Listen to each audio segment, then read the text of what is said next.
This is Nika Danilova from Zola Jesus, and you're listening to The New Scene.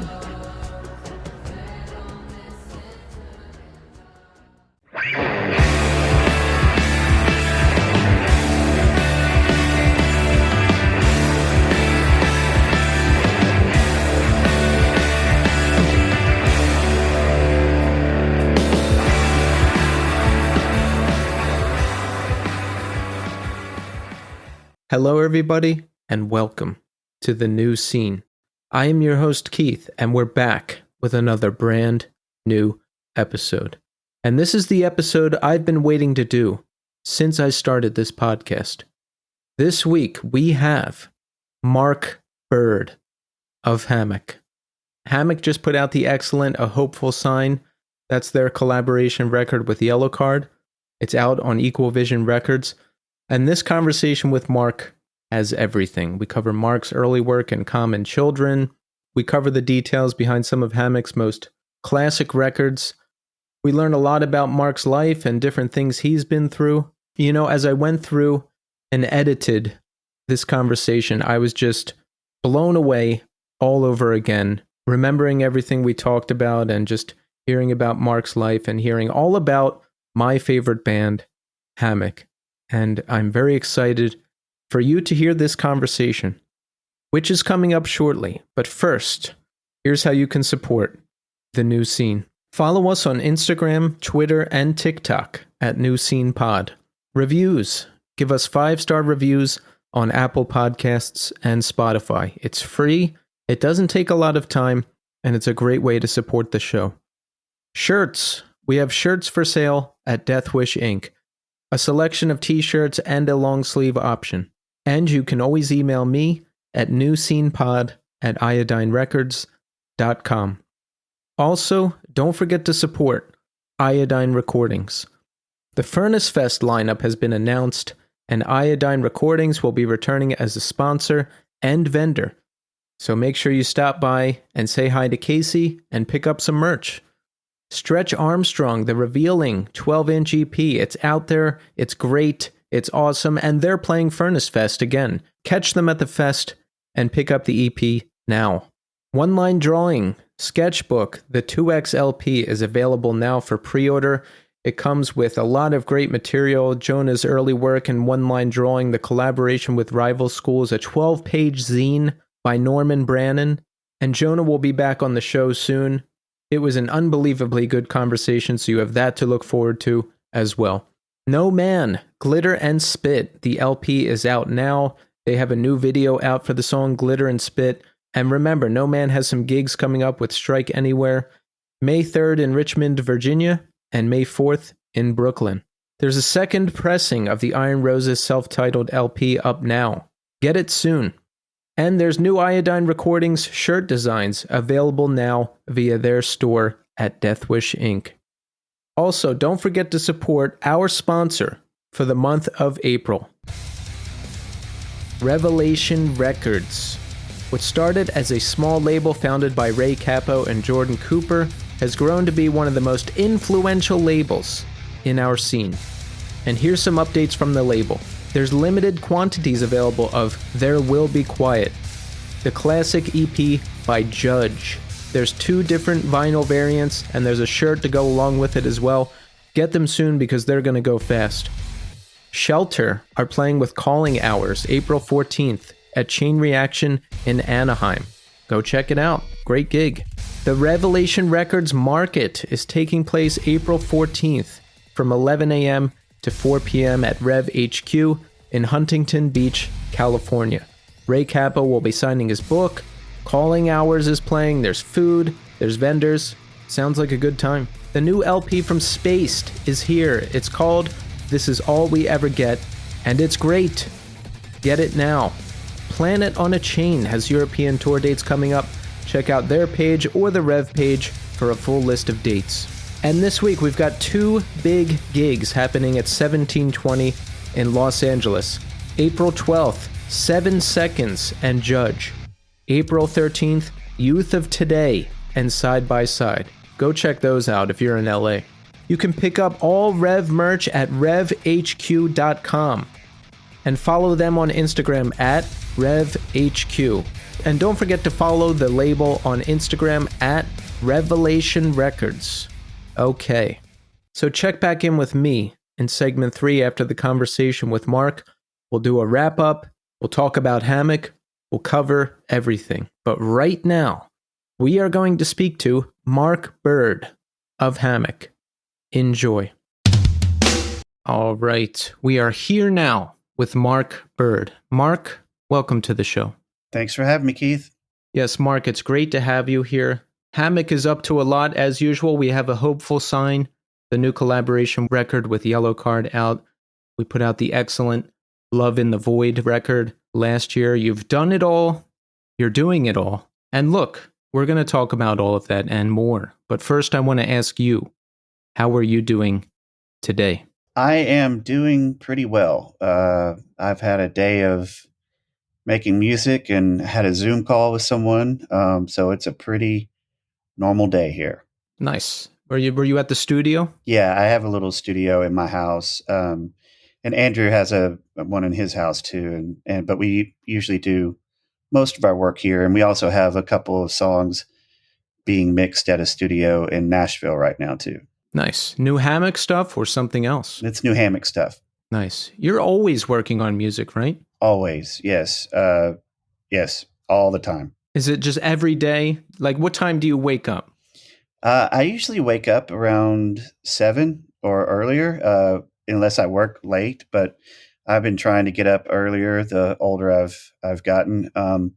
And I try to do some work in the morning around 10 and then break for lunch. And then Andrew do some work and I do some work together around 1 until about 5:30 or 6. Nice. Yeah, that's a good schedule. I'm most productive between 9 and 9. After that, forget it. I'm too tired. I used to be able to do it, but I'm just not what I used to be. Yeah, same here. Same here. I'm 42 now, so I'm on a 7 to 11 schedule now. Wake up at 7, in bed by 11. I like that. I can get a lot done. Yeah. It's surprising. Are you working together with Andrew almost every day?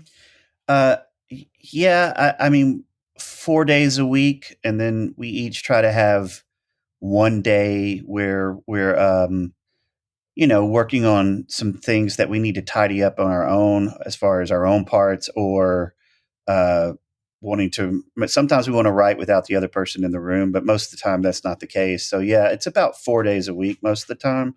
And then when we have to work on the weekends, we will. You're married, correct? Yes, I am. How long have you been married? 23 years. Nice. Any kids? No. And have you lived in Nashville or around there your whole life? I have lived here now for,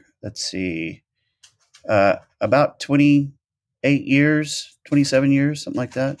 Where'd you grow up? El Dorado, Arkansas. How did you like that? I did not like that.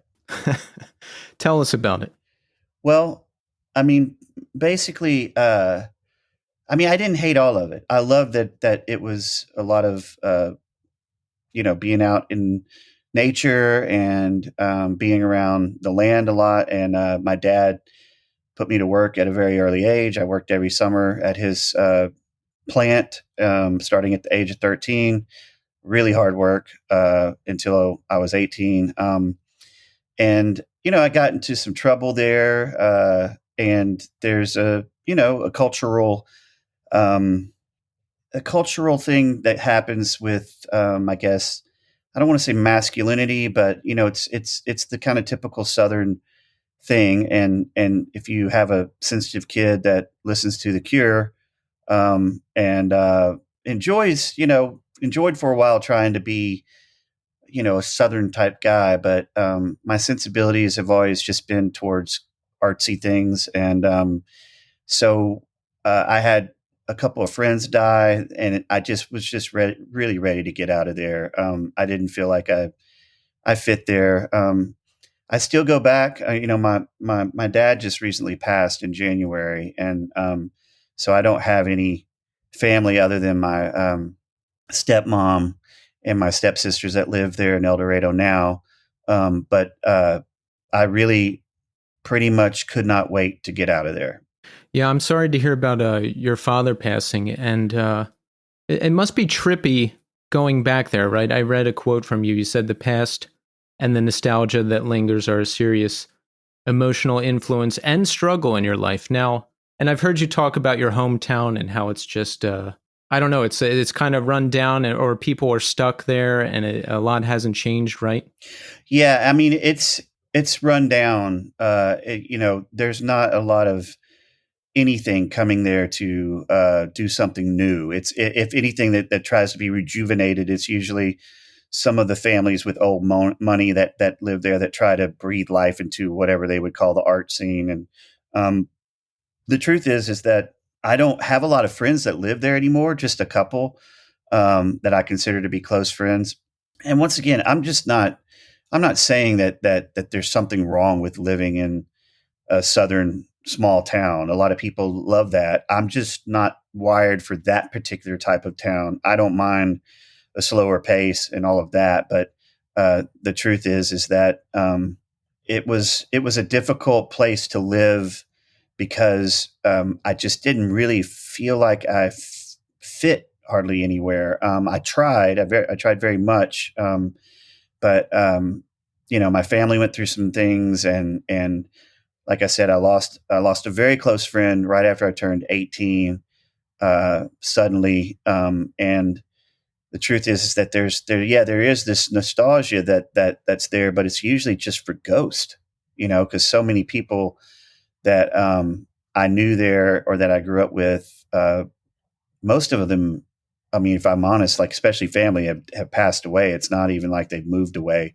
So with anything that has a meaningful impact on you, it's good and bad. And I try to take the philosophy these days of transcend and include. I don't think that transcending and discarding completely is the right way to look at almost anything. Even the things that you didn't want to have happen. I'm not. I think that you should try to transcend what was toxic, what wasn't healthy, and then include the lessons you learned from it. Include what was good in it, and that just keeps you from growing into a very cynical person. And I've battled that a lot. Yeah, I'm with you on that. Transcend and include. I like that. That's where I'm at with it these days. I went through a lot of my life being very angry, being very resentful, and it's not somewhere I like to be. And yeah, my hometown, small town in Pennsylvania, when I go back, I like to build in some time to just drive around Yes, and look at things and go to places I used to go. And it's such a trip. And like memories come back, and it's a trip. most, It's such a trip.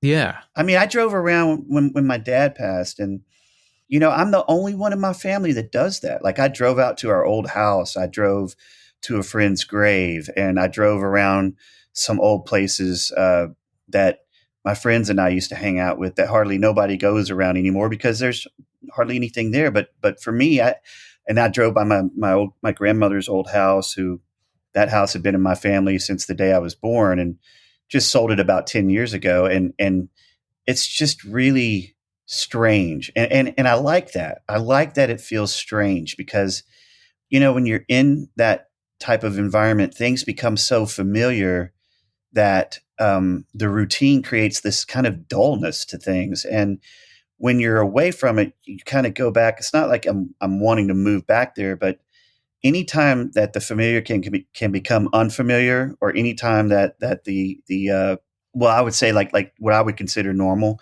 becomes strange, then I can be open to have a new experience with it without just my past constantly informing my present. If that makes sense. It makes perfect sense because that's what I do. I like to see, I drive around to old places we hung out, and I'll see woods we used to hang out in, and memories will come flooding back. And even though there was bad memories, and even though I didn't like it, because, a male growing up in the early 80s into the 90s in that area, you couldn't talk about how you felt. Yeah, If you liked art or weird things, you were called names I wouldn't repeat here, exactly. and just cast out. And everyone was into sports and I wasn't. It wasn't a good time. And look, I got past all that. I'm an adult now. I have the confidence that I do, so I can go back and look at everything and appreciate it, and just like the memories that unlock and the feelings that you feel are unlike anything else. Yeah, and I like that you mentioned driving around. I mean, it's crazy how driving around, um, so much of it is associated with music. Um, Yeah. so much of what I experienced driving around was like like I remember more about songs that I'm listening to when I was driving around when I was a kid more than almost anything. And so the music, I always say, like, I'm watching the world with music in my eyes. And when I do that, when I go back, and I put on an old song or something, the memories do come flooding back, almost to the point that it's a physical reaction. But uh, I also, man, I've just gotten a little more friendly with my past, I guess, and not so quick to just think about the negative and find things that I can be grateful for, despite the fact that there was some pain involved in it. I wouldn't be who I am, and I know that's a cliche, but I really would not be who I am today were it not for growing up the way I did. Right. No, I feel a lot of connection there. I feel the same way. What grabbed you music wise early on? Like for me, there was a couple big moments. The grunge explosion that turned me on to a lot of guitar driven music, discovering hardcore music and the hardcore scene and that blowing my mind when I was 16, 17. Post rock, another one, finding that music just, sent me on a path for years. What is some of the things that grabbed you early on? Oh, man, that's a question. Well, for a little bit, being in the South, I just kind of heard hard rock, classic rock, some heavy metal, but that that quickly went away. And when I started hearing bands like the Church from Australia, particularly like when I heard The Cure, I have to admit that that just really blew me away. Depeche Mode, New Order, like just a lot of like the more post punk type stuff. I had a friend who was really into Minor Threat and Black Flag, and the Repo Man soundtrack really made an impact on me. And then really honestly, the place I think I felt most at home in was the when grunge hit. I was listening to Curve, My Bloody Valentine, Chapter House, Swerve Driver, Nice. the Verve's first two albums, which is more shoegaze. Yeah, I mean, and I could go on and on about that. So I was really into the more dreamy element of shoegaze. And then I lived in a town called Hot Springs, Arkansas, and it's a national park, but they have a lot of crystals there. So you have a lot of like new age type folks that come there, and so they have this huge new age bookstore that I used to go in, and I got turned on to some, like, I don't remember who they are really, but like just kind of some of that new age music is so cheesy and can insult your intelligence. But I got turned on to like ambient music that way, and I think for me, ambient, grunge, shoegaze, and the post punk thing, those really stand out for me. And then one more is when I first time I heard Sigur Rós. That was a big one for me, huge for Mm, me. yes. Yeah, same here. Same here. I heard them the first time in Vanilla Sky. And I was at work. I was a mess at the time. I was at work and I had been up all night and I was high. So I went to the record store and bought that record. I forget what it's called. That has, that really popular song from Vanilla Sky. And then I came back to my desk and listened to it. And I was just like, yes, this is it. Yeah, and I had a dear friend. He lives in the UK now. He was from Canada, and he had lived in Nashville and worked in music for a little bit. He mixed a couple of things for us, but his dad was a musician, and so he turned me on the boards of Canada and Bowery Electric, which was some of the stuff on Cranky. I have to also say that slowcore, low, that kind of stuff really, really got me. But man, when I heard Sigur Rós, this is the thing. When I was growing up, my nickname would be Mark, Mark, Mark, because I used so much delay on my guitar. And also sometimes called Dark Mark because I like some of the goth stuff, the Cure and everything.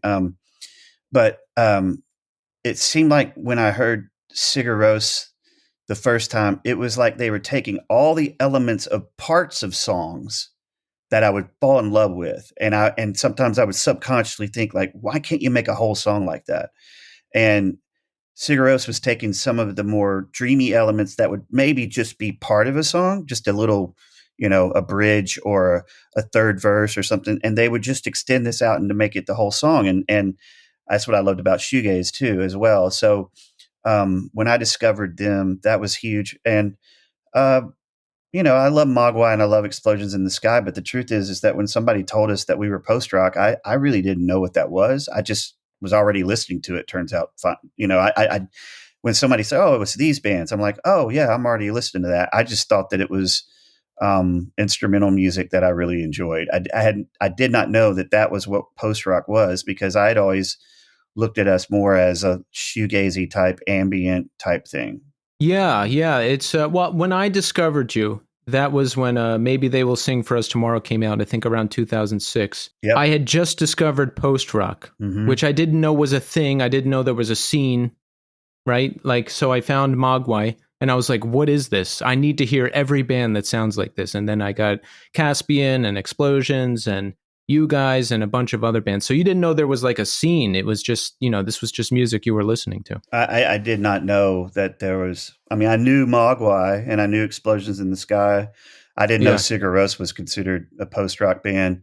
I discovered, the other peeps like Caspian and others later on. But the truth is that Andrew and I never really set out to make any music other than Julian, the guy I referred to, who now lives in the UK. I met him at a Tower Records on Monday night. We used to stand in line at midnight to buy whatever's coming out the next day.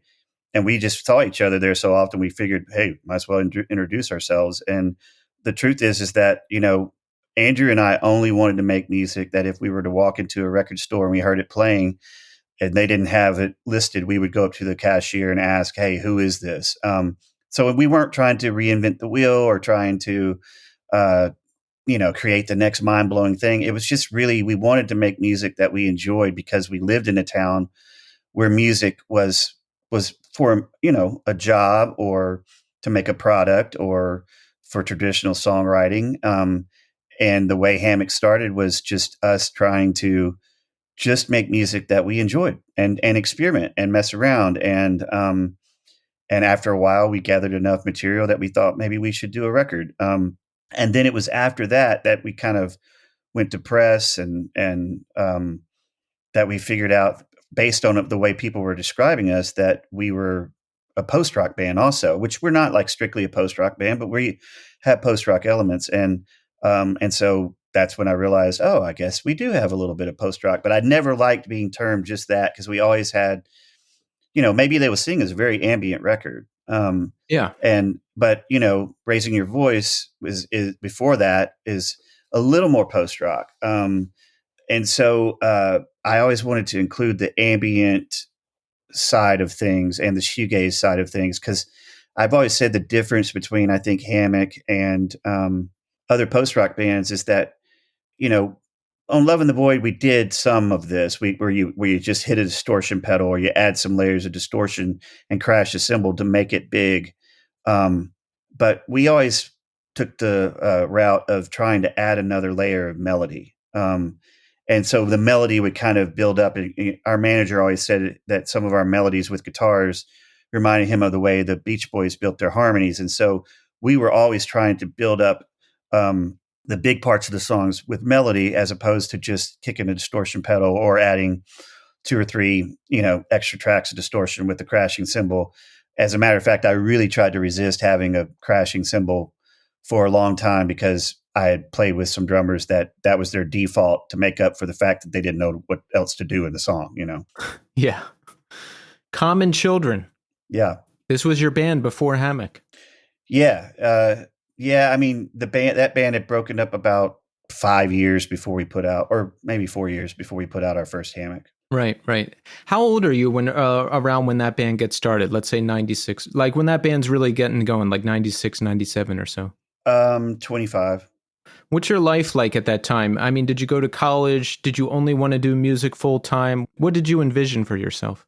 Yeah, I mean, I went to a school, I'll say that, and it was a Christian kind of college type school. I don't want to go too far into that because I don't want to say the name or anything like that. But I studied music and theology, and I never really felt comfortable that much in that world. And obviously, if you listen to some of Common Children, I mean, we started playing in clubs, and we started, you know, yeah, we just played in clubs and around the South, and we, won a Battle of the Band statewide thing, and so um, I think that, like, when I left that kind of world, people were just in that kind of fundamentalist world. People are even upset that you're playing in clubs or any establishment that might serve alcohol. Um, to the point that, like, when I did go to this type of church, I had a whole sermon preached at me about how there are some people in this congregation right now that think it's okay to play in nightclubs. I'm the only Wow. person that does that, right? I'm the only one. He might as well have said my name, and everybody knew it. And so that was my last service there. But I grew. I mean, I grew slowly away from all of that. Moved to Nashville, and the story with Common Children is that we signed a record deal that we, at the time, we did get played on college radio. We did make it into CMJ. But the first day of our tour, the guy who had this idea of wanting to sign bands that were spiritual, but, like, weren't going to fit in with the, like, whatever that kind of subgenre music of Christian music was, he passed away and died, and the company went up for sale, and we found ourselves in this weird, the record company went up for sale, and then the people who bought it were, like, really immersed in the kind of Christian music world. And we made one more record with them, and then we did a record on our own that really was the beginning of Hammock, of Andrew and I working together. And it's called The In Between Time. It's a trippy, shoegazy type record that we did ourselves on 2-inch tape. I mean, two of the Common Children records are on 2-inch tape. We never used Pro Tools or anything like that on any of the Common Children records. And to be honest with you, that was just kind of like learning as you go and figuring it out as you go. And a lot of times figuring out what you didn't want to do. And I'm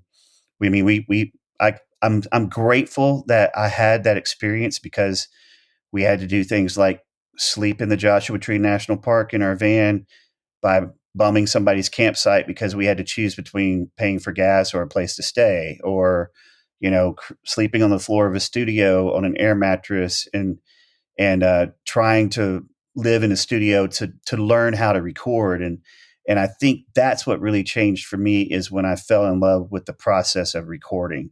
And so I'm grateful that I had to pay some dues and made some stupid decisions. And I'm grateful for what I learned. But if I had to do it over again, I would do a lot of things differently. Right. So Andrew, yeah, you met Andrew. How did you meet Andrew? I know he joined Common Children, but how did you guys meet? We met, let's see, when was the first time I met Andrew? I probably met him at some showcase, and then I met him on the road. He played guitar for somebody, I can't remember. Yeah, I think that's when I first met him. And then we did some shows together where he was playing. He used to be like a hired gun, and he was playing for this artist. And then we just hung out a little bit when we got back to where we weren't on the road, and each of us were in town long enough, and basically just kind of hit it off. I think especially whenever he came in to do work on the third Common Children record was when our relationship really began to develop, in that we learned how to complement each other's guitar parts. And so yeah, it was music. I mean, that's how we met. We went playing music, and he was doing music that he didn't enjoy. And it's not that I didn't enjoy all of Common Children, but there's a lot of, drama in being a three-piece. And it's we weren't the healthiest of people. I'll just say that too. We all grew up well, maybe not Hampton, the drummer, but we kind of grew up, ultra religious and sheltered. And I wasn't sheltered. I got into a lot of trouble. But my mom tried to shelter me. Um, and so we had a lot of, we didn't know how to communicate that well as far as just dealing with the complexity of wondering if you're going to starve to death doing music and then resenting each other for almost like we each chose to do music, but you end up being angry at each other for the choices you made. Yeah. So Common Children comes to an end. You and Andrew stay in touch and want to keep making music together, right? Yeah. At first, it was just like some songwriting demos that I was doing for other people. I was making a living working for other people, doing some demos, being in it on a co-write or something like that. And then I did a something on my own, which was just 3 songs, and Andrew came in for that. And that was the bridge between Common Children and Hammock. And the truth is that we just ended up really hitting it off, and he had a safe place to record in, and it didn't cost anything, and man, we were just learning our way around the gear. And I think when we really started I recorded like 3 ideas that I had, if I remember right, just on my baritone, and they were really trippy and ambient. It's something I used to do when I was like 17 years old. I used to make these psychedelic cassettes for friends who indulged in chemicals, and they would want to listen to this music while they were indulging. And so I wanted to record 3 of these pieces, and that's literally how Hammock started. Nice. So you and Andrew just kept writing, I guess, and piecing together what would become Kenotic. That was the first album in 2005. Yes. We kept up a relationship with Sky McCaskey, who used to be my roommate. He had worked on the In Between time recording it, and he mixed it for us. And really, it was kind of like in the middle of mixing that we decided maybe we should actually release this as a record, because we were literally just mixing it to have for ourselves and see, it was really like a side project to purge demons and to remember that to make music and just for music's sake is a beautiful thing to do. And you don't have to do it for any kind of utilitarian purpose or propaganda, or it doesn't have to serve some kind of agenda. It can just be because music in itself, it deserves to be respected and revered, because it's really a gift to us, isn't it? I mean, it's amazing what music can do for us and what it has done for us. And so we kind of like just enjoyed doing it, and we decided to get Sky to mix it. And then we realized we had so many tracks that we talked to somebody about the possibility of releasing it somehow, and we didn't know what to do. And I mean, it was the early days. I mean, I fulfilled every order. I mailed every order. I sent out every, press package and radio package. And I mean, it was just a lot of hard work when we finally decided to do it on our own. So you did it on your own, the first record. Oh yeah. Yeah. I mean, we chose to be self-released. That we did, Kenotic on our own, and I mean, just everything. We hired who now is our manager, Johnny Pleasant, because at the time college radio still was something. We didn't have streaming. We didn't, it was still pretty kind of very similar to what it was in the 90s. And so we had to assemble radio packages and send them out and call radio stations and all of that. And then when we did Raising Your Voice, Sky mixed that, and we sent it out to more people. And then we signed with Darla for Maybe They Will Sing for Us Tomorrow. And that was the first time that we didn't have to fulfill all the orders, but we still, I mean, I like Andrew, like for the first, I would say 9 years, maybe 8 years of Hammock, I didn't take any money. Andrew got paid and Johnny got paid because I wanted them to be able to focus on this. I was making money other ways, and I put everything that was going to go to me back into the back into Hammock, and we realized being on Darla was great, but we also we had offers. We had people asking us if we wanted to sign, and to be honest with you, we just didn't want to give up the control. We were starting to get noticed by some people, but that we knew what we would be losing if we gave up control. And we knew how much harder it would be to make a living if we wanted to try to make a living at it. And we're not really a touring band. How is that going to happen? And so we stuck to it. Our manager was great. He still is. He really, I used to say, this is a slow burn and we think long term. We're thinking way down the road, and eventually this work will pay off. Of course, there'll be snobby, press outlets that will not review us simply because we're self-released, or the perception will be that, you can't really be serious artist if you're self-released because you're probably not good enough to be on a label. But the truth is that we didn't want to be, because we wanted to be able to make a record like Maybe They Will Sing, which is a beatless ambient record, and then turn around and make something like Departure Songs, and then turn around and make something like Oblivion Hymns, which is a much more orchestrated record, and then eventually do something with the choir, and then come back around and do Love in the Void, which is a pretty post-rocky, probably the most band-sounding type of record that we've done so far.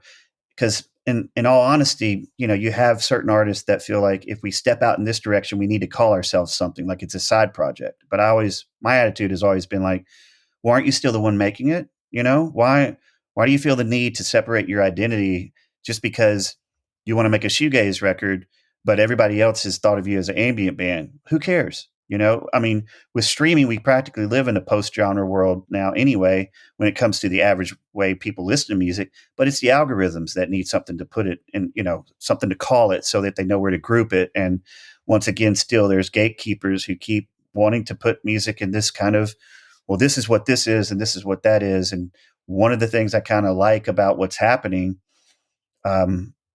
with people being exposed to so much different type of music is that you hear a lot of different types of music in one song.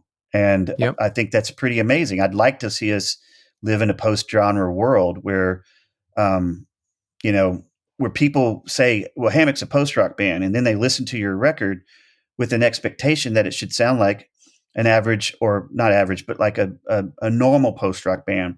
And because of those expectations, there's a letdown. But what if you had never told that we were a post-rock band? What would it have sounded like to you? Because I think I've learned this with some of my favorite bands, that when they made a record that was different than what I was expecting, I had trouble adjusting to it and hearing it. And because I had that trouble, I automatically thought it wasn't that good. And then I go back to it 6 years later when I understand that it's not going to be what I was expecting or hoping for. And I realize how good the record is. And so there's a lot of times that we kind of approach music with this idea of what we think it's going to be because it's been labeled something, and we can't get past it not being what we were told it was supposed to be. Right. And that's what I like about Hammock is you've never conformed to any of the things that a lot of other bands do, by design or just by the way it works out. And like when I talk about Hammock, I say they're the best because you got straight ambient records, you've got full band records, you've got full band records with lyrics, you've got instrumental songs, you do it all, which is fantastic, I think. And it's smart to look ahead and think we don't need a label, we can do this ourselves, and we can define it how we want, which you've done. Well, I appreciate you saying that. And I have to constantly, our manager, Johnny Pleasant, is one of my best friends, and I've had a lot of managers. But he's always looking towards the future. And when streaming hit, I had a hard time adjusting to it. And it's not like I think it's like, oh, this is great. But the truth is that he got us in early, and just has always, he's a hard worker. He's practically part of the band. He's like an executive producer. If there was such a thing as an A&R guy, he would be that. And so he's a good sounding board, but he's also someone that will keep us from boxing ourselves in to the point that we close ourselves off to the future. Yeah, now that I think about it, I think I found you on Myspace. in 2006. I have that memory for some reason. That must be where I found you. Well, see, that's a great thing to mention.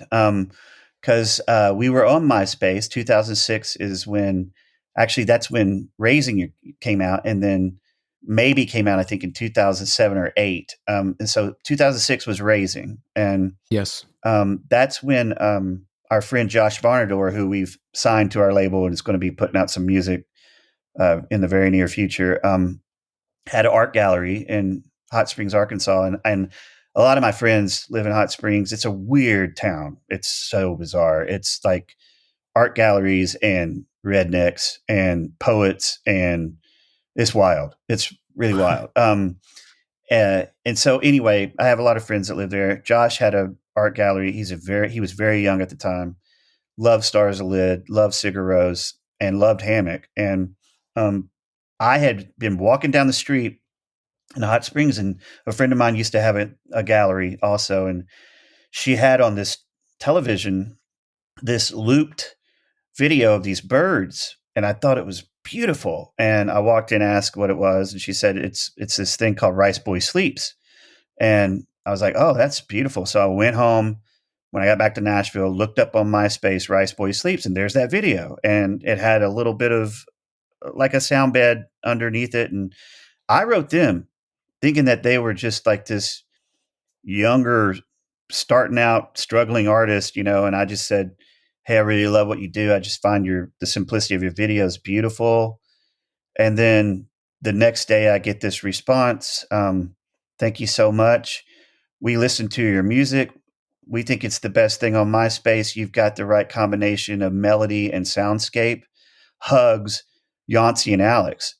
And I didn't know that it was Jónsi from Sigur Rós. I just thought it was like, Jonesy and Alex from Rice Boy Sleeps, right? And so I get called by Josh, and he says, hey, I just landed Rice Boy Sleep's first stateside art exhibit.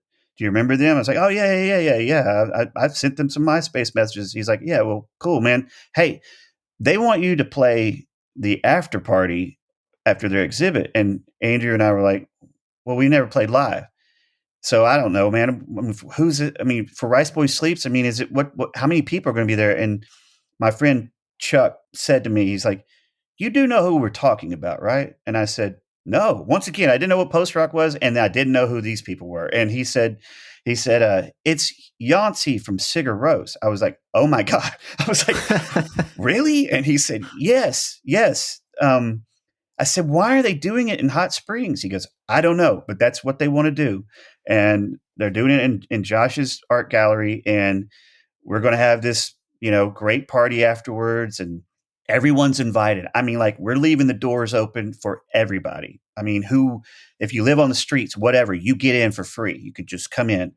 And Jónsi, okayed this. And so we wrote all new music, except for a few songs off Kenotic that were the more beatless parts, beatless pieces that we could perform live. But for the most part, we wrote new music for the show, rehearsed it, tried to make it to where we could pull it off with just loop pedals and two guitars and a synth, and yeah, the art show happened. We saw a piece called "Maybe They Will Sing for Us Tomorrow," and we really liked it, and we played the party. Jónsi toasted us with Jägermeister in the middle of it. It was amazing. Jónsi sang in my face, and I was just thinking, how this is weird. This is Hot Springs, Arkansas, and this guy that I've loved his music. I didn't know that's who I was talking to on MySpace, is now asking me, how do you get those sounds? And we're talking gear, and it was surreal. I just didn't expect that to happen. That's our first gig. I mean, it's kind of downhill from there. And so basically, when we got back to Nashville, we decided, like, hey, why don't we make a record out of the live show that we created? And so we wanted to call it "Maybe They Will Sing for Us Tomorrow" after one of their pieces. And we contacted Jónsi and Alex, and and at this point we'd become friends. And I said, hey, do you mind if we call our record "Maybe They Will Sing for Us Tomorrow"? And they wrote back, as long as you let us design the artwork. And we were like, sure, you can design the artwork. And I mean, we had to force them to take money. That was what was so wild about it. And my experience with the artists that I love, like Stars of the Lid, The Church, I mean, these are all people that I've respected a lot, that I've ended up getting to work with or play shows with. It's not about money. Like rarely ever do they ask about budget, but like in Nashville or in that Christian music stuff that I tried to be a part of, it's always the first thing that's asked. And not always. I won't say, I don't like saying those words, but most of the time it is. And that's also reaffirmed, hey, doing Hammock just for music's sake and letting the music speak for itself, and then finding people that connect in that way, you realize there's other people out there that just want to do music because they love doing music. And as a result of that, they just happen to get an audience. Wow, that's incredible. Yeah, I think that's how really incredible things happen. No preconceived notions of we're going to make this money or we're going to get this audience or we're going to do this. Organically, you and Andrew get together, you enjoy each other's company, you want to make music, you like the same things, and it results in this incredible first show. That's wild that was the first show. Yeah, it's and then after that, our next show was with Stars of Lid, and then Adam booked us a show. We did 2 shows with them in DC, and then we did 2 shows with them in New York, and then Adam booked us a show in Brooklyn with his friend who had a club called Monkey Town. Yeah, I mean, like starting out playing live for us was like just these dream gigs, and we kind of decided that that's what we're going to do, how we're going to approach the live thing is it's just got to make sense for us to do it, Departure Songs. Yes. The 2012 double album, inspired by a very difficult year you had. Talk about that. Well, I mean, around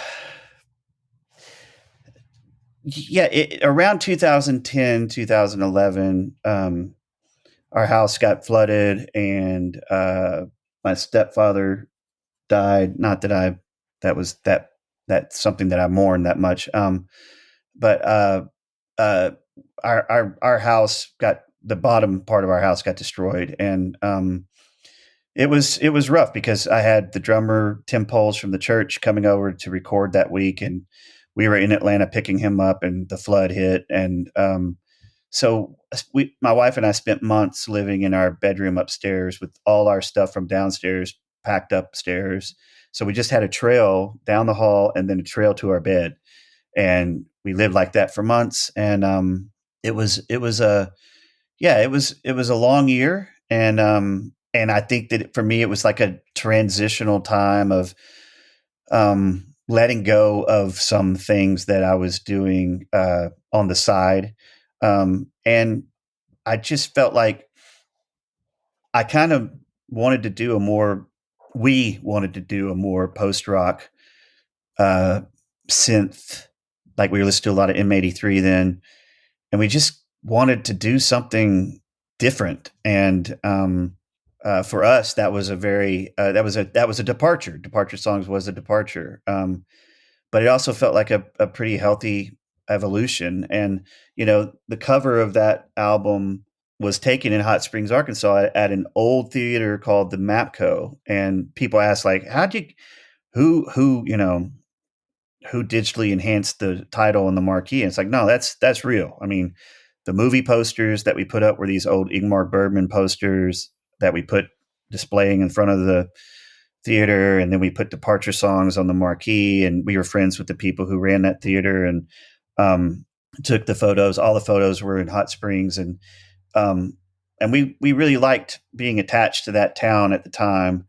But I think that I was moving into a place where I felt like if I felt grounded at all, it was as if I was grounded in space.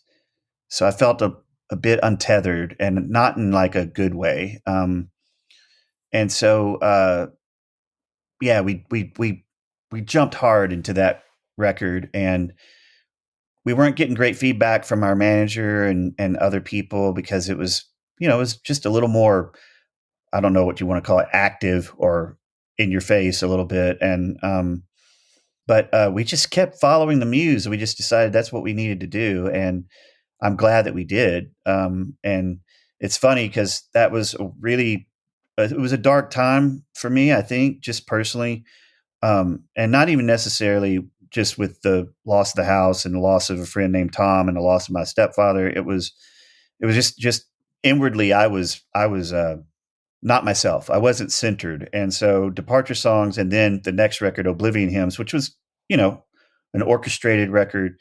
That should tell you where I was. Departure Songs, Oblivion Hymns. It was very much, I was getting older, considering mortality. Yeah, it was great to have music to make during that time. But I felt like I was in an Ingmar Bergman film where I was kind of like, uh, in somewhat of self-imposed. I mean, self-created existential crisis, but also just where I was at the time. It wasn't all me just being drama. It was it was a difficult time for me. I was drinking way too much, and was beginning to deal with some stuff from the past and upbringing and everything like that. So yeah, it was a tricky time, but music pulled us through, and eventually I got some help and got better. Yeah, I can relate. When Departure Songs came out, I just turned 30. I just moved to New York City. I was dealing with a lot of stuff, trying to figure out who I am and what I'm gonna do. And that and Oblivion. Yeah, so you guys were right about Departure Songs, because that solidified you as my favorite band. And Departure Songs and Oblivion Hymns were the soundtrack to my life, which became very messy. I sunk into addiction. Things got very bad. I got very isolated, and I had to work myself out of that, which took a long time. How did you get out of your darkness? What did you do? Well, I like that. I like that you discovered us at that time, because I have a real fondness for that time. There's a psychological trip I can go down where I'm like, well, man, do you need to be a dark Mark, to make the music that's really whatever? And I can go down that crazy. A lot of people who got used to making music, and having a chemical break from it to where you could start listening to it more as a audience member rather than the critical ear. You take that away, and it's like, is this good? Is it not good? But those two albums, they were so there was such a stretch and such a courage about it, despite me being in a dark place, that I relied heavy on Andrew, just like, hey man, let's just do it. I mean, what are we doing this for? And being self-released, who's telling us not to? Let's just do it. And so doing all that, took a bit out of me. And at the end of 2013, actually the first of 2014, I had neck surgery, and it revealed a lot of things about where I was with my drinking. And my wife and I had traveled to Big Sur, California, rented a house, and we really enjoyed ourselves. And I had neck surgery. And then when I healed from that, she asked me, what would you like to do? And I said, well, I don't know. I mean, I saw this hermitage / monastery in Big Sur, and maybe I want to go do what they called a silent retreat and unplug. And she said, really, that's your first real true travel that you want to do? Because even when you're recovering from neck surgery, because of all the bouncing in the car, you don't realize how much just riding in the car. And so it was a while before I could travel that far and sit in an airplane for that long. And I said, yeah, I do. I want to do it. And so I was beginning to want to make a change, and I began to reevaluate. And obviously I was hoping that something would happen. I didn't have any kind of like, I didn't have like a belief about anything. I just thought that we're just, whatever we are is whatever we are. And so I wasn't going to a monastery because I was hoping to find God. I was wanting to clean out. and my plan was to clean out for about a week or two, because I had done meditation in the past and I knew how intense that could be. And I didn't want to meditate with shakes and sweats. But I didn't dry out for a week. I didn't dry out for 3 days. I didn't dry out for 2 days. I showed up at the airport hungover. And when I'm thinking about bailing on the trip and telling my wife that I got a stomach virus or something, because I realized this is the dumbest thing you've ever done. You're in no shape to go be in silence for a week, someplace that you hardly know, and you're off the grid. And I was getting ready to not go on that trip, and the people behind me began talking about silence and how we don't know how to sit alone and we don't know how to be still.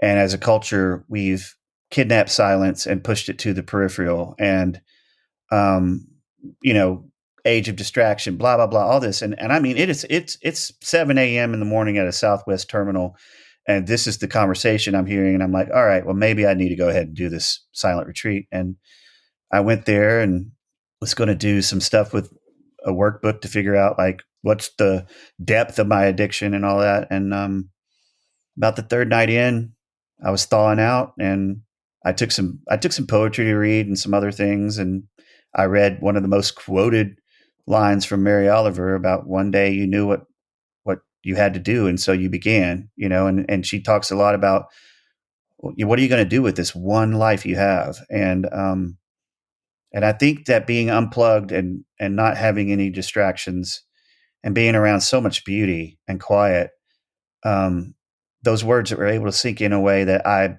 really, really desired to have a different life. And I thought for sure, like, this is it, I'm done. And then, of course, it's not about location. It's about wherever you go, there you are. And went back to Nashville, still pretty much the same person I was that left Nashville, and drank again and realized, wow, this is not good. And so I got some help. And that was, that'll be 10 years ago in June. Nice. Congrats. Yeah, weird. A lot of similarities. I had a similar moment. I put myself in detox, and I almost left because I got there at 7 in the morning, and they didn't check me in until 5 p.m. And they're like, yeah, we can keep you here for 2 days. And I was like, that's not going to help me. That's not enough. And I was going to leave, and they grabbed me, and they're like, all right, 3 days. So thank God I stayed. And then I'll never forget, they put me in a room with 2 other guys, and it's dark as night in there. And I was like, what the hell am I doing? Like, I've made the biggest mistake of my life, and I wanted to run out of there. And thank God I didn't, because similar to you, I got out, I held on for a bit, I went back to the person I was, and then I had to get some serious, serious help. And then, by some miracle and X amount of years later, here we are. Congratulations. And Thank you. It's a really scary and wonderful thing to live life on life's terms. It is. It's a real trip. Well, you hear people say like, oh man, just life by itself, that's the real high. But it's kind of true. It is true. It just takes a little bit. I think that what I had to learn is that the end result of the way I was processing life and reality was to take a drink, to ease that sense of dis-ease and irritability and discontentedness and all of that. And it sunk into me that, like, no, what this is about is changing who you are sober. Because if you change who you are sober, the drink, the whatever it is that you're dealing with becomes unnecessary. And so I had to really get a switch, because for me, I learned that there was a difference between alcohol dependency and alcoholism. And alcohol dependency is when I drink so much alcohol, I get physically addicted. Alcoholism is when you take the drink away and my life's still a mess because I don't know how to deal with life sober. And that is where the hard work is done, where you learn to live through, be present to the things that used to terrify you, still can scare you. But I've lived long enough, now sober, and that I realized that I have been through almost everything that could that I was afraid of that could happen to me sober. I've been through it. And other than the death of my wife, and I'm not wishing for that.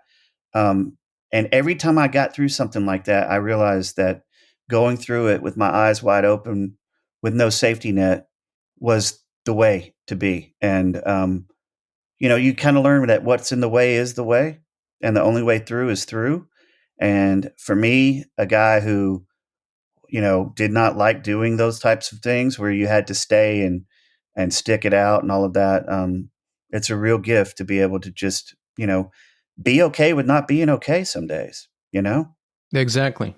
No, you're speaking my language. Any of those reservations that I've had, I've gone through a lot of them, and in your mind, you think I won't be able to deal with it. But when it comes up, I mean, I've been able to deal with it. It sounds like you have too. Yeah, it's a real gift, man. It's a gift. And just to be honest with you, like the help that you got, I still try to once a week be somewhere where I don't ever want to go back to ever again, just to be available to answer people's questions, listen to some folks, and just like try to let people know that, hey man, just don't quit. It's going to be okay. It will get better. Just stay with it, and you're not alone. That's one of the most important things I had to learn, because, like you, I just wound up in total isolation. And Yep. you listen to our music. Our music is like moody and intense and everything. And Andrew is just a real.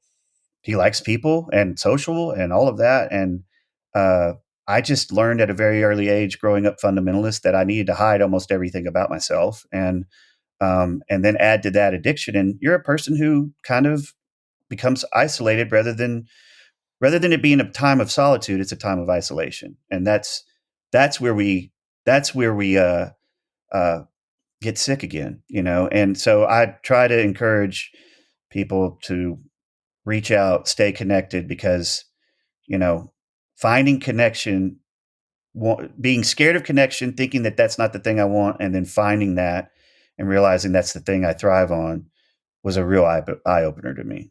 Yeah, yeah. It took me a long time to realize, because I didn't know this at the time. I hadn't done anything sober in my life. I had never played a show sober. I had never written music sober. I had never dated sober. And then I had to do all that stuff later, Yeah, and it was hard, but I made it. I'm happy for you, man. Ooh, yeah. I mean, I hear you on that. The crazy thing, though, I'm going to tell you, is that I never played a show drunk or high. Really? Not. Well, I'll tell you this, and this is, I've never told anybody this on a podcast, but long, long, long, long time ago, I was playing guitar in a band, and we were opening for a band called Dolly Automatic, and they were a psychedelic band, and they had a real following of like acid heads and ecstasy takers, and so I ate a tab of acid before, because we were only going to play for 30 minutes, right? And so Yeah. I ate that, and then they postponed us. And so about halfway through my set, my fretboard starts warping and bending. And so I have played one time under the influence of chemicals, and it was a strong one. Wow. but I wouldn't recommend that to anyone. But yeah, I was always scared that I would be too sloppy if I played drinking, even when Jónsi gave us the toast of Jägermeister at the time, I didn't even drink the whole shot, because I just really, I want to be present when I play live. I like that. I like that you had that self-control even then, because I played on a lot of things. Well, never acid. That would be too wild for me. I wouldn't be able to handle it. But I've played on everything else. It was an accident. It wasn't intentional. The Breathturn video.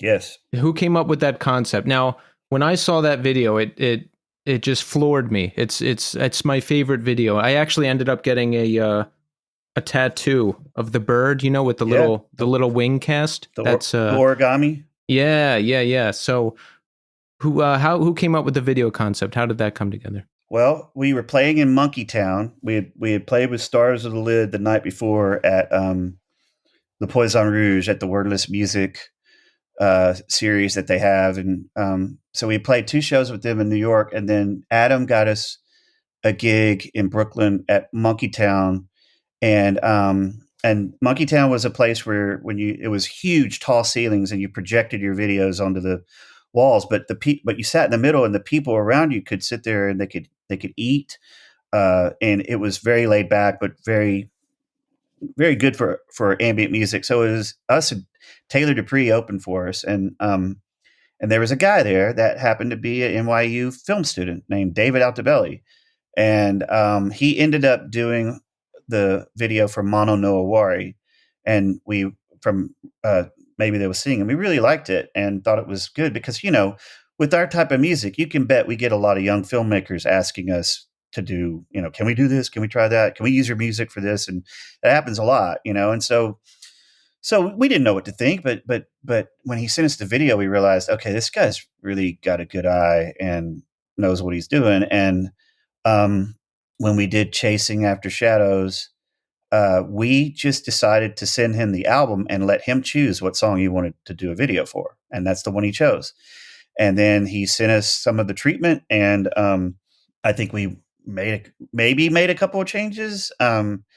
But it was just one of those things. Once again, we're in Hot Springs, Arkansas, at a party, and we get the first cut of the video, and it comes in, and we played it for some of our closest friends, and we were floored from the beginning. I mean, by the end of it, you're almost in tears because it's life affirming, Yeah. and it starts out pretty heavy. This kid, I mean, the truth is that the newspaper that the kid picks up, it's an obituary.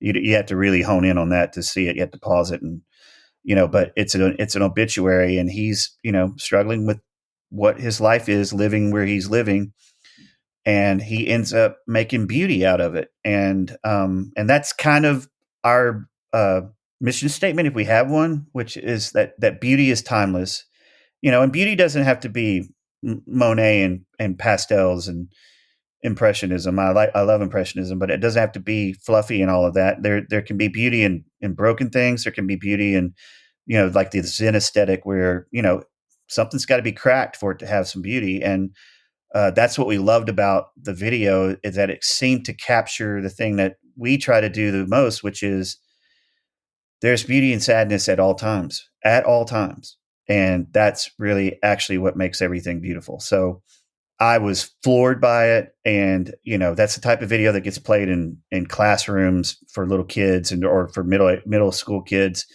when they're going over. And I mean, it's crazy, the impact that video has had. It's amazing. Oh yeah. It's still when I watch it, I get choked up. It's the best. Yeah. It's the best video. It is. And I mean, I'll say that. I mean, I think that it is one of those, it's just magic. It's one of those things that happens, and David's done great work for us since, but there was something pure and innocent about it. And we've stayed in contact with the young actor who is now much older. It's been cool to see him grow up. Nice. Mysterium was the beginning of a trilogy of albums written after your nephew Clark passed, and so sorry to you and your sister that happened. How is she doing? How are you doing?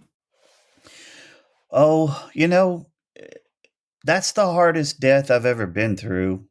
My sister and I are real close, and we kind of like, you make it through, you make it through your childhood. And, I could talk forever about some of the things that we went through, but we were there for each other. And all she ever really wanted was to be a mom and have her own family, to kind of like, make up for some of the things we lived through. And, Clark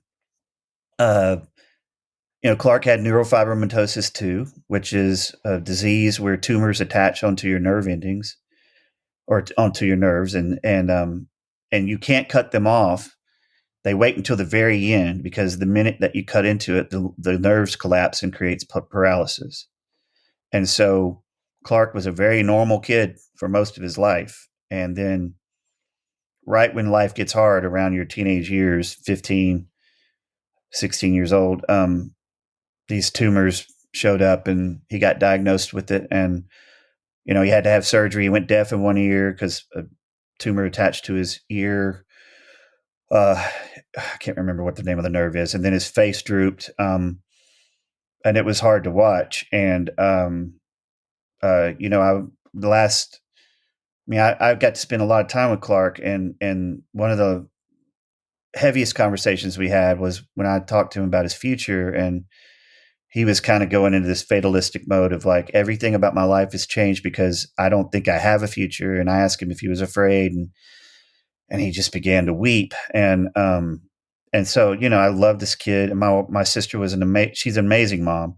And so when he went to spend the night at a friend's house, and in one of the scans, I guess they had missed this really small tumor that he had an aneurysm in his sleep, and so it was a lot. I'm glad that I was sober and wide awake for all of it, because I'm the one that called and told everybody in my family that Clark had passed, and those are sounds I'll never forget. And watching my sister go through it, and to be sitting there like picking out stuff, and for his funeral, and shaking your head like, this is not real, is it? I mean, how is this happening? Um, and so, yeah, it's been it's the type of grief that I would say that I was in awe of. Like, people like, you grow up and you're a moody dude and you're playing music that's moody and it's got a little dark element to it. And you're like, oh yeah, isn't that cool? Yeah. And then you really get slapped in the face with real darkness, with real, like, just tragedy. And you're realizing what a fool you've been to have at all ever glorified any of that. And so the type of grief with that is that you don't just mourn the passing, you mourn a future. And it's the type of loss that, as the years go by, the biggest fear you have is that they're just going to become a photo on the wall. And you see other kids get married, you see kids go to college, and you just are grieving a future. And so my sister and my brother-in-law are better. But it's just the type of grief that is, I think about all those kids in Gaza, and I think everything that's going on in the Ukraine. I mean, I just, losing kids that's just, it's a different kind of grief. Like my sister and I are going through the grief of losing our dad.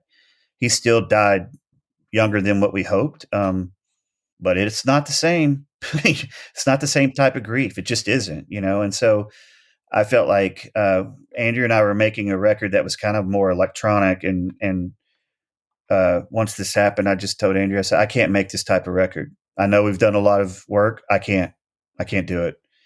And that's what started Mysterium. It was just a grief process through sound, and a dedication to my sister and to the memory of my nephew Clark. And we ended up working with a new strings. I mean, it was cool to learn what we did making that record, but it was a hard one to make. But the crazy thing about it, because the grief was so immense, it flowed really easy. Mm.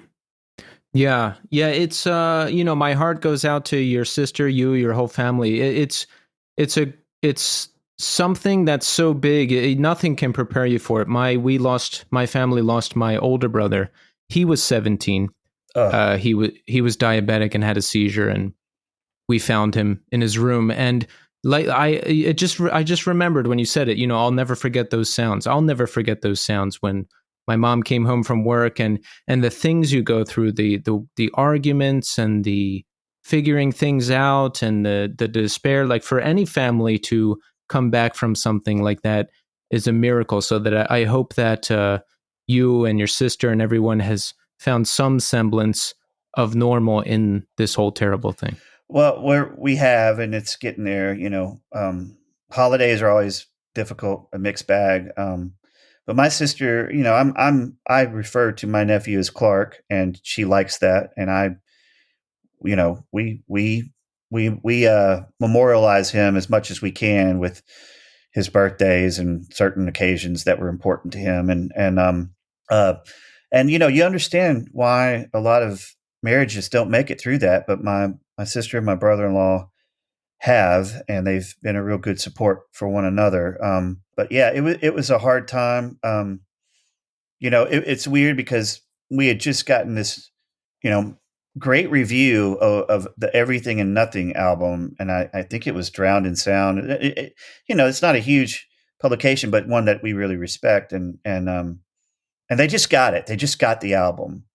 And I remember this got sent to me on my way over to drive from my sister's house to the apartment where his friend lived and his friend's mother, to pick up Clark's bag and belongings and his overnight bag that he had. And I just remember, for people who didn't know that it had happened, texted me like, "Hey man, you got a really great review," and I just remember how hollow and empty it felt, Yeah. because it just like, yeah, I'm grateful for it now, but what was most important for me at that time was to show up and just be whatever was needed and necessary. And I got news for you. If I was still drinking, I would have been thinking about how I can medicate my own pain or find a way to get away so I can have some time to myself and all of that. But it was a gift to be present and a gift to be of service and use to my family. I like that. I like that. Yeah, excellent that you were able to be there for them. Um, a hopeful sign. Your new collaboration record with Yellowcard. Yes. All right. How did this come about? First off, let me just say what like after the pandemic, Andrew and I wanted to make record with humans. And so Love in the Void, and we had made Elsewhere, and that was our pandemic record. And it was like part of our, you know, archives, but also some new stuff. But it was something that we could do, passing files back and forth. But we were ready to make something with human beings in a studio, camp out for a few weeks, and and so that was Love in the Void, and I think that doing that made us more open to maybe this collaboration with Yellowcard. I mean, I had met Ryan because Yellowcard had broken up, and he wanted to do some William Ryan Key solo stuff, and we just went out and had lunch, and he was going through a hard time. He was going through some crap, and he really opened up, and we started talking about the possibility of this happening, and then some things changed. He had a different plan and focused on something different, and Andrew and I maybe had kind of created one piece, but uh, after Love in the Void, and this is what we do sometimes, we have to, like we did a Far Cry 5 soundtrack for the video game, or we'll do a collaboration for somebody, a remix, or a soundtrack for Columbus, the movie. And what it does for us is that it resets our brain to allow space for Hammock again. Because we need to kind of sometimes take a break and stretch our musical muscles to do something different. And the truth is that it was working on that first Yellowcard piece that we had done, where it was just going to be a William Ryan Key remake of a Yellowcard song, that we started thinking like, to do this approach with Love in the Void would be cool. And so I tell Ryan that, man, us doing that piece influenced the way we went about making Love in the Void. Also, profound isolation and loneliness too had a part in it. But what happened is he sent us some songs to choose from, and he just sent us piano and a vocal, and we were like, cool, and we thought maybe we'd do 2 or something. And then Yellowcard got back together, and then they started touring, and then there was this, I don't know, there was this demand for them. And at this point we had done 5 pieces, and we decided to go ahead and just do all 9, because the truth is that, like, we thought that this is once again true to the mission statement of Hammock. You can't put us in a box. You don't put us there, because I personally sometimes think that the ambient genre post-rock world can sometimes take itself way too serious. It's like, the motto could be all serious all the time, Oh yeah.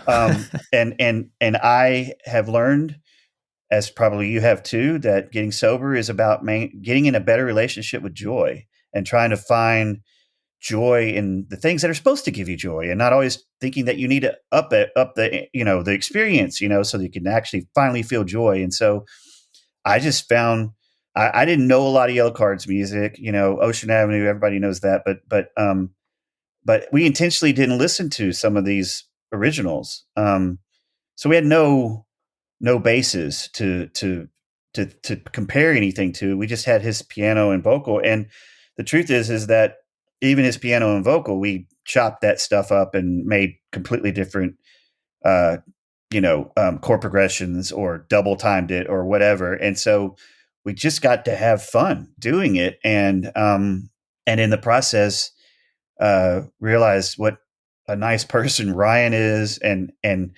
that the band is a real big fan of Hammock. And Ryan is a big fan of this type of music, and so it got to the point where we were just like, we're not even going to send them anything to listen to. We're just going to do it, like to the point it's mixed already, and we're just going to say, here you go. And they were cool with it. We did that, I mean, there was a time when I was alone in a cabin in Tennessee taking a breather, and I took a Yellowcard mix with me, and I got some of his feedback, and I said, which one do you like? We were trying out different mixers. That's the only feedback that we had gotten from them between being given the piano and vocal and mixing, and then giving it to them and saying, here it is. And they gave us a lot of freedom. And we got to just kind of like, not take ourselves too serious.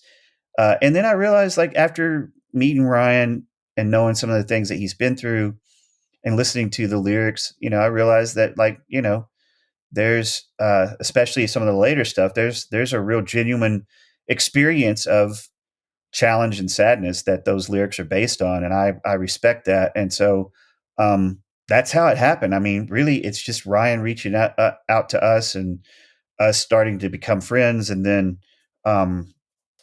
piano and vocal. And then I think that when we found out that it's going to be a Yellowcard release, and that a Yellowcard machine's going to be behind it and all of this, that was just a bonus. It was like, okay, cool. Well, I guess more people are going to have a chance to hear this, and we're grateful for that. And, the truth is that, like, some people absolutely love it, and some people, like, the comments are just like, nope, and, or, this is emo, and I'm like, come on. Some of the most emo type people I know are post-rock ambient music listeners. Yeah, I mean, come on. Well, when look at my age, at your age, once you get older, I don't care anymore, because I used to put myself in these boxes. Like, I only listen to hardcore, I only listen to emo, Yep. I only listen to post-rock. Yep. I'm not going to admit to listening to this because it's not cool. I don't care anymore. I'm on YouTube. I'll jump from Collective Soul to I don't know, Hammock to Yellowcard, whatever. I don't care. I'm with you all the way. I completely agree with that. And I think that's one of the benefits of living in the day and age that we're living in. Although I do wish people listen to whole albums. I still wish, because we're an album band. We go to a lot of trouble to make a musical journey out of things. But having said that, I think it's also amazing that people are free to like what they like and not have to be so defensive, because when you try to play the cool kid too much, I'll tell you a good story. I have a friend who had gotten sober way before me, and he went to his high school reunion, and he was sitting with his buddies, and they were all like, "Dude, remember this song, man? Oh God, this band, I love this." And so he got in his car, and he decided to pull out the CD and put the CD in. I guess he still had it in his car from high school. And he put the CD in, and he started listening, and he realized he had always hated that band. And that the only reason he felt like he needed to like it was because there was some kind of cool factor attached to it. And man, that is that's not what music is about. I mean, I do think that there are reasons we listen to music, and that we have our favorite types of music. And Andrew and I are very serious about what we do, and very serious about music. But anybody that's ever really worked with us ends up finding out that we have a real adolescent sense of humor. And they're grateful for that, because they think that we're like going to come in all heavy and everything. And we can get that way, but for the most part, we make each other laugh a lot, and we joke a lot. And I'm not saying that Yellowcard was just something fun for us to do. It has, I mean, I was surprised at how well it turned out, but yet I wasn't surprised. And I'm just really grateful we got to do it. I'm grateful for the exposure it's given. I mean, to be on, I mean, I haven't watched this show in forever, but to be on Good Morning America with a picture of an album that, your name's on and being promoted, you're just like, okay, well, that's something that Hammock would never do on its own. We'd never be on Good Morning America. I can assure you of that. Oh, it was actually on Good Morning America. Yeah. Yeah. That is amazing. That is amazing. Yeah, the album is fantastic. It's a combination I never would have predicted in a million years, but that's what makes it so cool. And also like Hammock on Equal Vision Records. That's a combination I never would have thought of, but that's cool. And I watched the video. I love watching YouTube videos and reading through all the comments and just seeing people's different perspectives. And someone in the comments section for your collaboration on Ocean Avenue, someone said like, I'm so happy that all of these new people are going to discover Hammock. And I thought to myself, yes, me too. Well, that's really good. I just I love the video. But what I realized about the Yellowcard audience is that it is kind of similar to the Hammock audience in that if you hang out in the comment sections, it's almost like a support group. Yes, that's what I love about it. And those Yellowcard and Hammock have this very similar as far as like, different fan base as far as taste in music, but as far as just wanting to be cool with one another, support one another. And occasionally you have that with everything. You always have a troll, or you have someone who just wants to be contrary, but that's fine.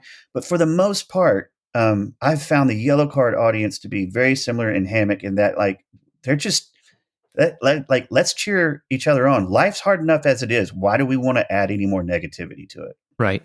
Yeah. It's a beautiful thing. So we're winding down here. I have to know, will there be more Hammock live gigs in the future? Now, I lived in Philadelphia when you played that gig back in 2009, I think it was. Yeah. But it was my friend's wedding, and I was in the wedding, so there was no way I could skip it. Will there be shows in the future? Can we look forward to that? I hope that there will be, because I have had conversations with our manager, and I have said things like, I don't want to leave this planet not having played Hammock again live, because it's the most profound live experience I've ever had, to be in a club and it turned into an atmosphere almost like this reverent space church type.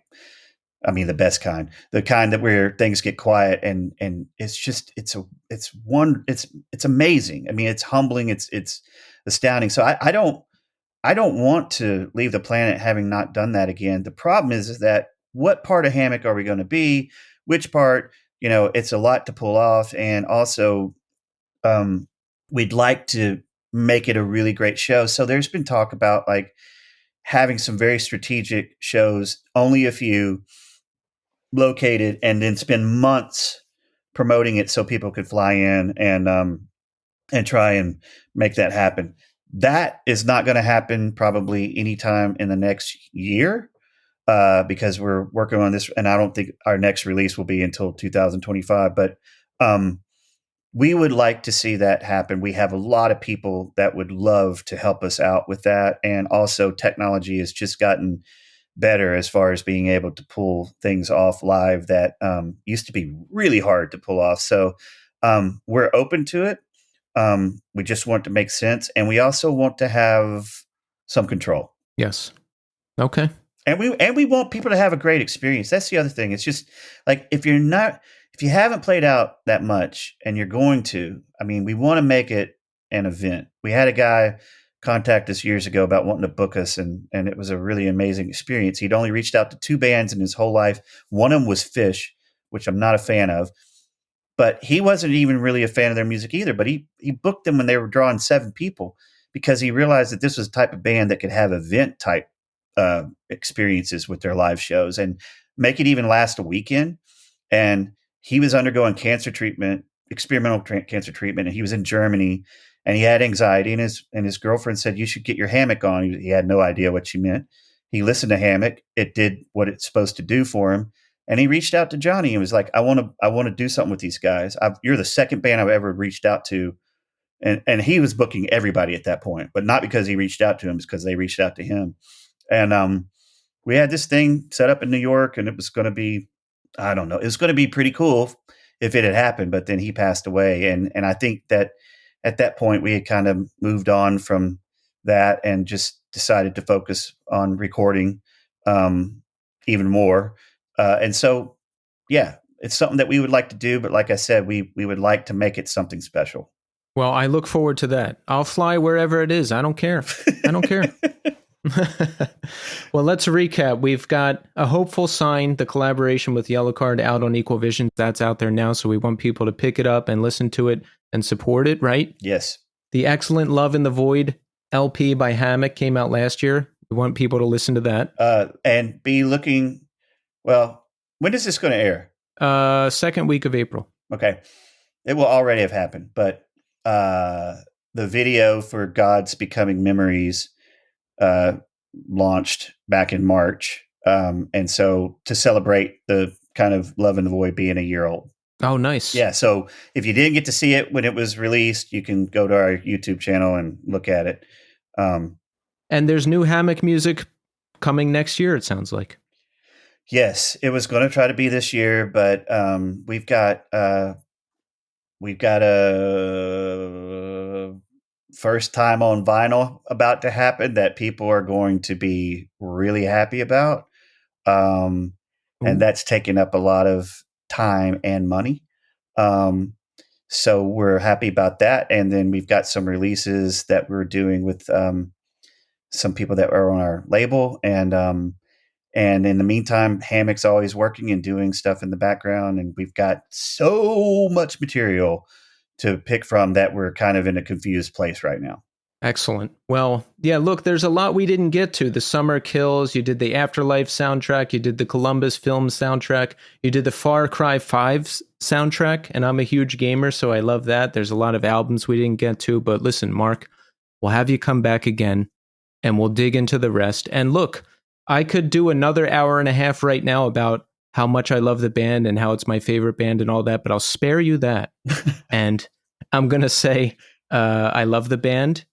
Please, you and Andrew, continue what you're doing. I love you guys, and I've loved the band for a long time. And I just want to say thank you so much for coming on the show. Thank you for having me. I really enjoyed it. Yeah, and I hope that we can get together again and talk about some other stuff.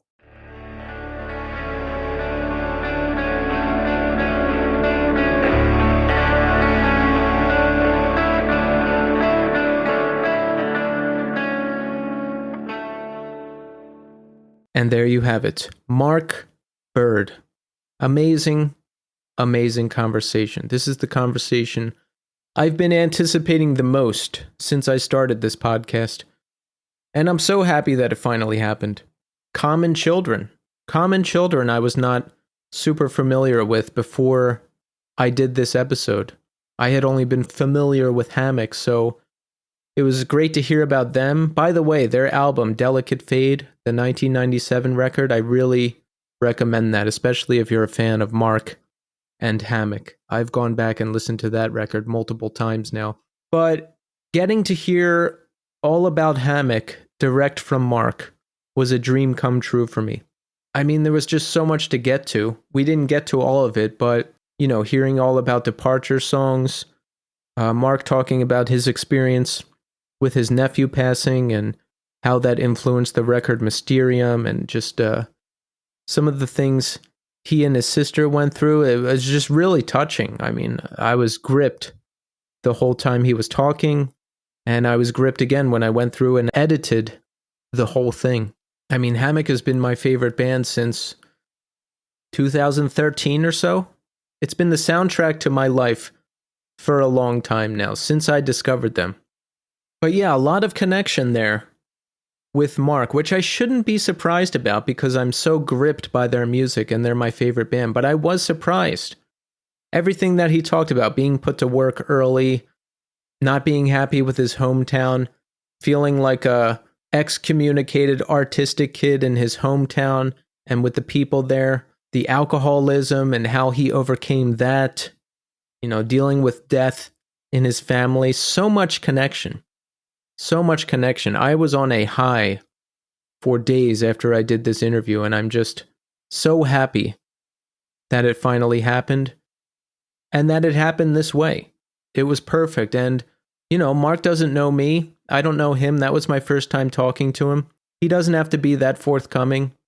He doesn't have to come on the show at all. He doesn't have to share everything that he did. But the fact that he did, and the fact that he's Marc from Hammock, my favorite band, just made this one of my all-time favorite interviews. So thank you so much, Marc, for coming on the show.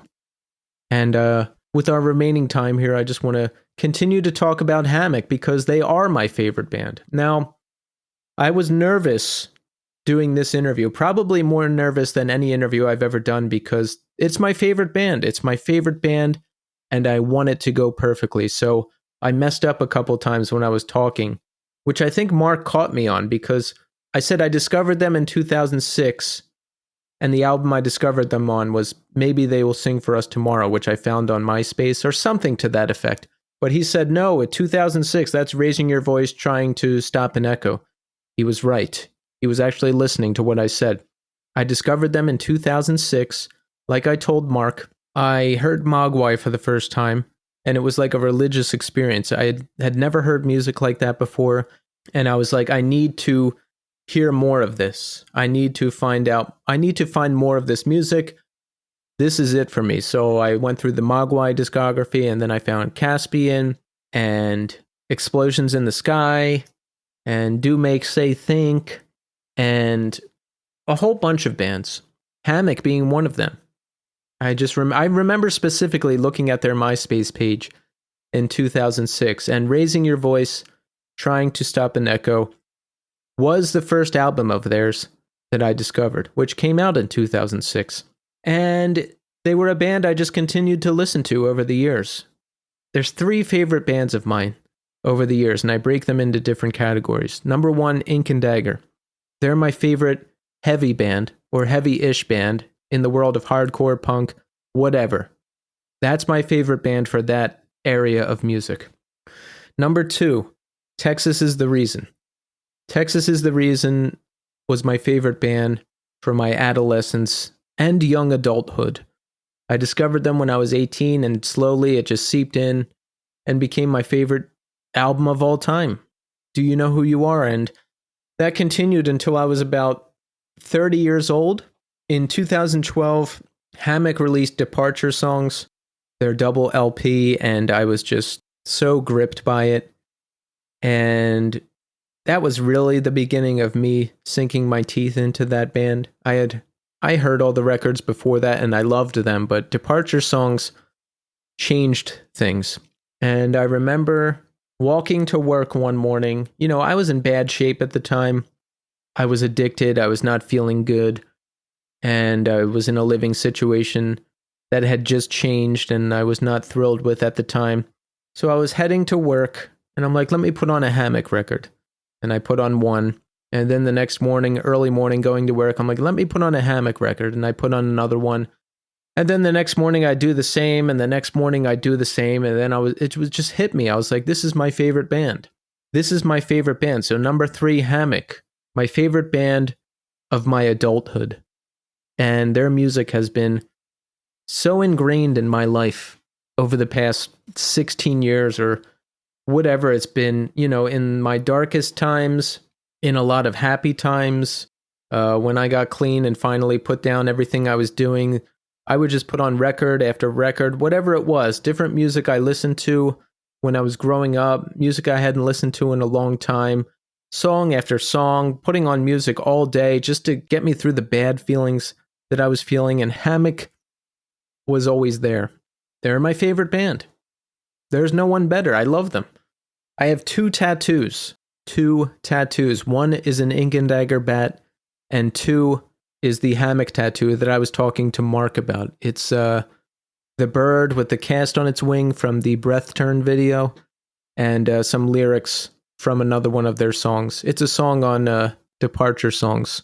When I got clean, I had some disposable cash for the first time in my life, so I was like, hey, let me get a tattoo. I've always wanted one. But I'm glad I stopped at 2. 2 is enough. So if you're listening to this and you haven't done a deep dive on Hammock yet, I'm going to give you my top 5 Hammock albums. Are you ready? Here we go. Number 1, Everything and Nothing. That's their 2016 record. This is their magnum opus, as far as I'm concerned. It's got it all. It's got full band. It's got a lot of full band stuff. I love when they do that. It's got some more ambient stuff. It's got something in between, instrumental, songs with vocals. It's got everything. It's got a great mix of everything. And make sure you check out the bonus tracks. There's some bonus tracks to this record floating out there on YouTube and other places. Those are just as good as anything on the record. Number 2, Departure Songs, the double LP. Number 3, Raising Your Voice, Trying to Stop an Echo. Number 4, Chasing After Shadows, Living with Ghosts. And number 5, Asleep in the Downlights EP. So those are good places to start if you want to check out the band. And like I've said to Mark, and like I've told you here, they do it all. They've got straight ambient albums, they've got instrumental albums, they've got mixes of both, they do full band stuff, they do it all. They do it all. Lyrics, no lyrics, there's always something. They've done the Far Cry 5 soundtrack, the video game. They did a soundtrack for the film Columbus. Music of theirs is in the show Afterlife with Ricky Gervais. They're everywhere. They're everywhere. Oh, one more thing. Make sure you check out The Summer Kills. They have a 2018 LP. It's called Last Night We Became Swans. In 2011, Hammock did a collaboration with singer-poet, I think he's a singer and poet, Matthew Ryan.